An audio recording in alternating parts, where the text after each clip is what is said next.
हिंदुस्तान में 1996 से network marketing की शुरुआत हुई। विदेशों में अमेरिका, जर्मनी, जापान, कनाडा में इस काम की शुरुआत सैकड़ों साल पहले हुई। वहां पे बहुत बढ़िया चल रहा है, मतलब 100 से भी ज्यादा साल हो गए। आज भी विदेशों के अंदर कोई नेटवर्क मार्केटिंग करता है तो उस आदमी को आईएएस, आईपीएस एक राजनेता की तरह एक इज्जत और रेस्पेक्टेड नजरों से देखा जाता है समाज के अंदर। लेकिन हिंदुस्तान के अंदर हमारे समाज में, हमारे परिवार में, हमारे गांव में, हमारे स्टेट में, हमारे डिस्ट्रिक्ट में जब कोई आदमी नेटवर्क मार्केटिंग करता है और आप किसी के पास प्लान लेके जाते हैं और किसी को यह बताते हैं कि आपका बेटा 18 साल का हो गया, आप 16,000 रुपए का प्रोडक्ट लो और हमारे साथ ज्वाइन कराओ, तो मम्मी पापा क्या करते हैं कि बेटा हम इसको गलत रास्ते पे नहीं डालेंगे। राइट? सवाल देखिए, समझो, दुनिया की सबसे शानदार इंडस्ट्री होने के बाद एक मां बाप अपने बच्चे को चपरासी की नौकरी लगाने के लिए अपना प्लॉट बेच देता है, अपनी भैंस बेच देता है, अपना ज्वेलरी बेच देता है, अपनी एफडी तुड़वा लेता है, लेकिन एक बच्चे को अपना करोड़पति बनाने के लिए, डायमंड बनाने के लिए 16,000 रुपए देने के अंदर वो डरता है। आप मुझे बताइए ऐसा है या नहीं है? देखिए, है तो सच बोलो, नहीं है तो भी बोलो, ऐसा है या नहीं है? अब आप समझ रहे हो, दुनिया की इतनी बढ़िया इंडस्ट्री जहां लोग कामयाब हो रहे हैं, आपने लोगों को करोड़पति बनते हुए देखा, फिर एक मां बाप अपने बच्चे को चपरासी बनाना पसंद कर रहा है, रिश्वत देके 2 लाख रुपए, 16,000 रुपए देके करोड़पति नहीं बनाना चाहता। कारण क्या है? इसी कारण को समझना। आज बस हिंदुस्तान में जब इस काम की शुरुआत हुई तो लोगों ने लोगों को लूटा, यह समझो, लोगों ने लोगों के साथ गलत किया। और जब लोगों के साथ ऐसा बोला जाता है कि दूध का जला छाछ भी फूंक फूंक के पीता, ऐसा हो रहा है कि नहीं हो रहा? यस या नो? मेरे भाई, यहां तो लोग छाछ के फूंके हुए हैं, क्या फूंक के पिए? दूध का तो दूर की बात है, छाछ से फूंके हुए बैठे हैं। आपको सब जगह मिलेंगे। कोई 6 महीने टाई बदलता है, कोई 10 महीने में टाई बदलता है, कोई 1 साल में टाई बदलता है, कोई 2 साल नेटवर्क मार्केटिंग करता है, 6 महीने रिटायरमेंट हो जाता है, फिर करता है, फिर नहीं करता। ऐसा होना, इस वजह से इंडस्ट्री बदनाम है। इस वजह से इस इंडस्ट्री को लोग मोहब्बत नहीं करते, प्यार नहीं करते।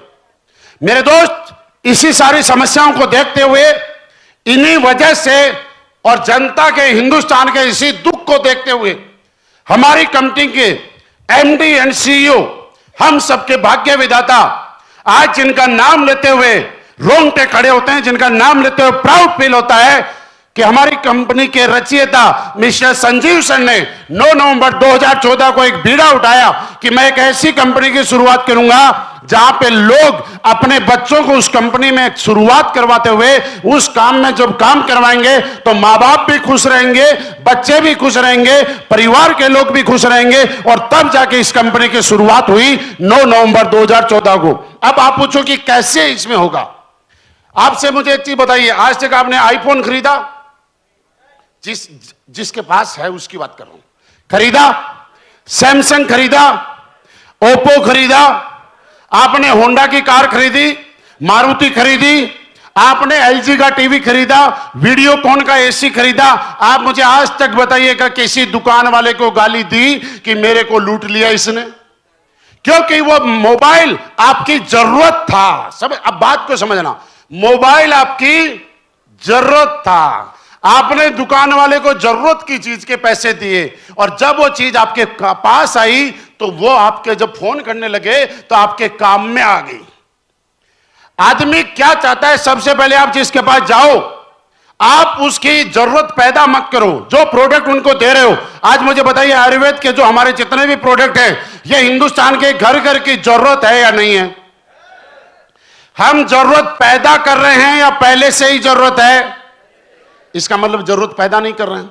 अब जिसको घुटने की प्रॉब्लम है उसको ऑर्थोडॉग मैं बता रहा हूं कि लेना चाहिए या उसकी जरूरत है? जरूरत है। नंबर 2, मैं उसको प्रोडक्ट कौन सा दे रहा हूं जिसकी उसको जरूरत है। अब 3 नंबर पे, आज तक नेटवर्क मार्केटिंग में प्रोडक्ट तो बेचे गए लेकिन नकली प्रोडक्ट बेचे गए। 10,000 रुपए लिया गया, 500-700 रुपए का आइटम दिया गया, आप मुझे सीधा बताइए, मैं आपका सच्चा दोस्त हूं, मैं आपका रिश्तेदार हूं, और मैंने आपसे 10,000 रुपए लेके आपको अमीर और करोड़पति बनाने के नाम पे आपसे पैसे लिए, और लेने के बाद मैंने वो सामान 10,000 के बदले 500 का दिया, जो ना तो आपकी जरूरत थी ना आपके काम आया, और आपने एक कोने में फेंक दिया। उसके बाद जब आप पैसे वाले नहीं बनते हैं तो मेरे खिलाफ नेगेटिव होंगे कि नहीं होंगे? हमारे यहां पे क्या हुआ कि हमने लोगों को वो प्रोडक्ट दिए जो उसकी जरूरत थी, और जैसे ही उसकी जरूरत पूरी हुई तो उसकी कीमत वसूल हो गई। जिसको घुटने का दर्द है, डॉक्टर ने बताया कि 2.5 लाख रुपए लगेंगे। अगर मेरे 2.5 लाख रुपए बचा के मैंने उसके 15-20 हजार में घुटने ठीक हो गए, तो बताइए पैसे लगवाए या पैसे बचाए? ये ऑर्थोडॉक्स उसके घर में उसकी आज से पहले जरूरत थी, मैं तो माध्यम बना AWPL के माध्यम से उसके घर पे प्रोडक्ट पहुंचाने के लिए। इसलिए 9 नवंबर 2014 से लेकर आज 2022-23 तक हिंदुस्तान नेटवर्क मार्केटिंग का नक्शा बदला।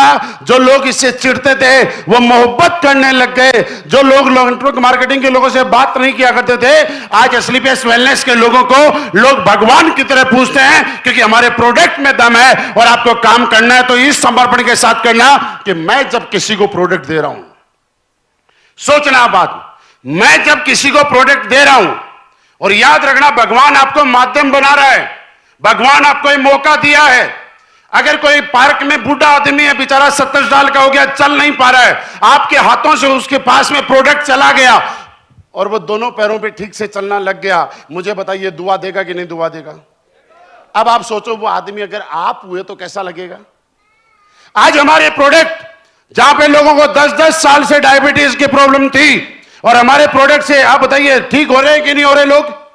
अगर किसी ऐसे आदमी को जो 10 साल से दुखी है, परेशान है, मर मर के जी रहा है, उसको आपने डायबोडोक और थंडरब्लास दिया और वो ठीक हो गया, तो मुझे बताइए ये खुशी का काम है या गलती का काम है? ये काम अगर किसी को मौका मिले तो ये काम करना चाहिए कि नहीं करना चाहिए?